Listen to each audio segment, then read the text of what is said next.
Grabar. Ahí estoy grabando. Perfecto. Hay que partir todo de nuevo. Estoy aprendiendo a tocar guitarra.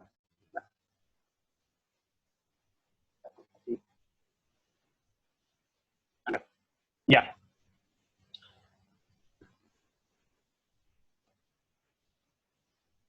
Ya, entonces vamos a pasar a revisar, digamos,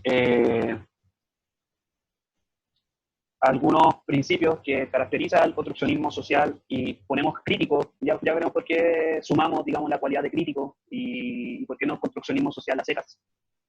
Entonces vamos a pasar a revisar, digamos, los principales postulados del construccionismo social crítico de la misma forma en cómo he revisado los otros postulados.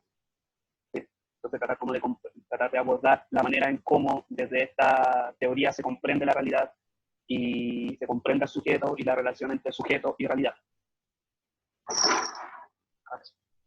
Bien. Como ya pueden prever, para el construccionismo social crítico no existiría una realidad objetiva, ¿sí? Como decíamos que era una característica transversal a las procedencias teóricas que se ubican en la perspectiva triádica. No existe una realidad objetiva, sino que la realidad va a ser una construcción por parte de un sujeto. La realidad, más que un producto, va a ser un proceso de construcción por parte de un sujeto. Un sujeto, digamos, que no es autosuficiente, sino que se da en y desde las relaciones sociales, mediante lo que se llama el proceso de reflexividad.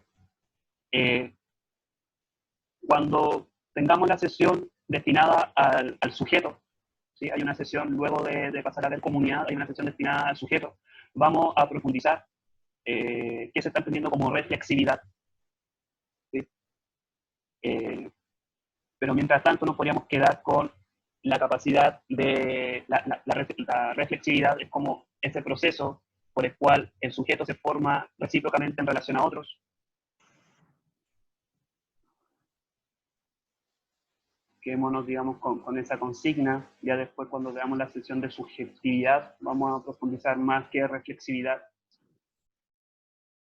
Entonces decíamos que la realidad es un proceso de construcción por parte de un sujeto, y decíamos que el sujeto a su vez también puede ser entendido como un proceso más que un producto, un proceso de construcción que se da en y desde las relaciones sociales.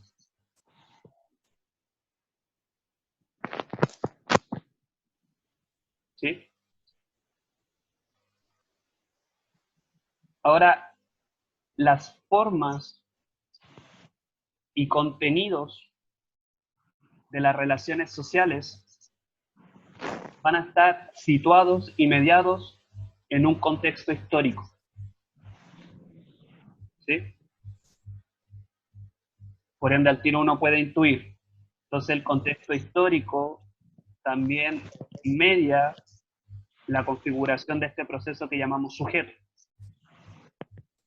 El contexto histórico también media la configuración de este proceso que llamamos realidad.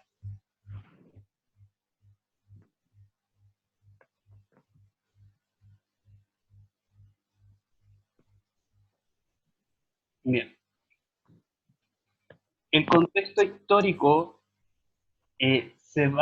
un contexto histórico se va a caracterizar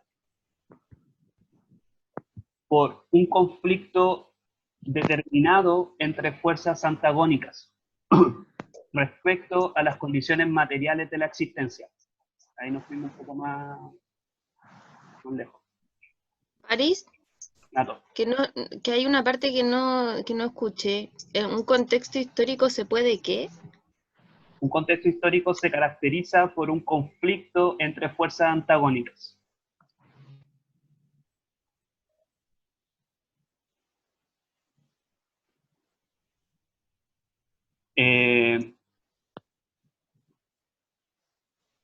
Acá me gustaría hacer hincapié respecto a la idea de conflicto.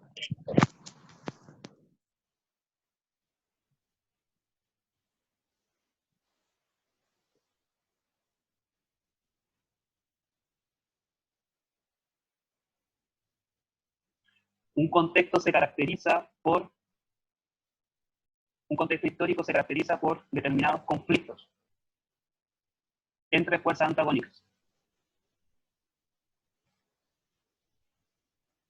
Y ese conflicto es en referencia a las condiciones materiales de la existencia. Con condiciones materiales nos estamos refiriendo básicamente a los modos y medios de producción de la existencia, que para la tradición marxista puede ser entendida como el trabajo. Los modos y medios de producción.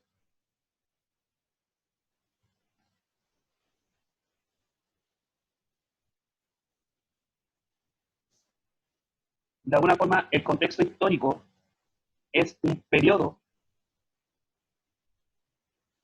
determinado, puede ser un lugar o un periodo determinado en el devenir, se podría decir, de la historia. Un devenir que digamos, se moviliza de manera dialéctica entre este conflicto de fuerzas antagónicas. Por ¿Profe? eso, Luciano, no. Perdón por interrumpirle. No sé si es mi internet o el suyo, pero lo escucho súper mal.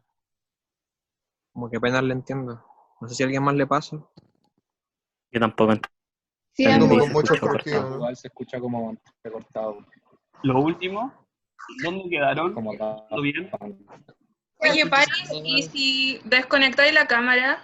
A lo mejor eso ayuda igual. Ya.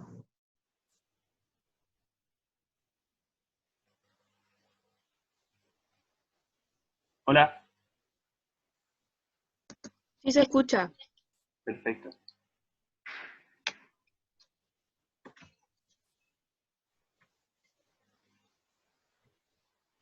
Ya. Decíamos, vamos antes, que un contexto histórico se va a caracterizar por el conflicto entre fuerzas antagónicas respecto a las condiciones materiales de la existencia.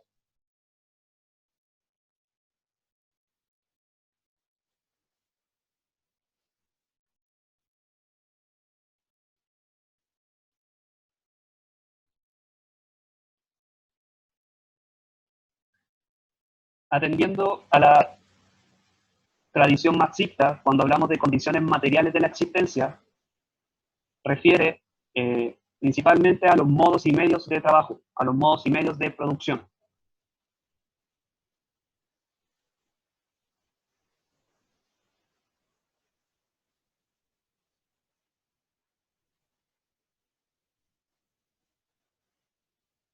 Ahora, esta comprensión del contexto histórico, que se caracteriza por un conflicto entre fuerzas antagónicas, se hace a la base de una comprensión de la historia que justamente tiene como móvil el conflicto entre fuerzas antagónicas, que se presentan de manera distinta según la evolución misma de la historia. O sea, a lo que voy, es que en distintos periodos y contextos históricos, este conflicto que sirve de móvil a la historia va a presentar distintas cualidades. Por un momento, digamos, se puede pensar, fue la monarquía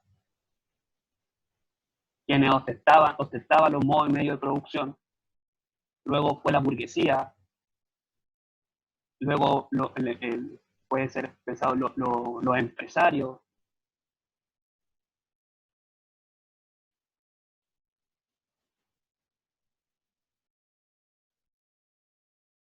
Ahora, un contexto histórico se va a caracterizar por cualidades específicas atribuidas a este conflicto entre fuerzas antagónicas, ¿sí? Pero si atendemos a la historia, este conflicto ha tenido diversas cualidades. Profe, se sigue escuchando mal. Paris, quizás es tu micrófono. Sí, yo igual creo que el micrófono. O sea, El manos libre. eso, el mano libre. El manos libre. Es que es como que no sé si es conexión a internet, siento que es como un micrófono que cruje todo el rato, ¿cachai?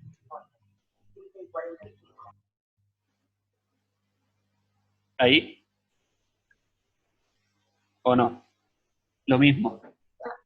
No, ahora sí. ¿Sí? Ujú. Ah, ya. Bien. Entonces,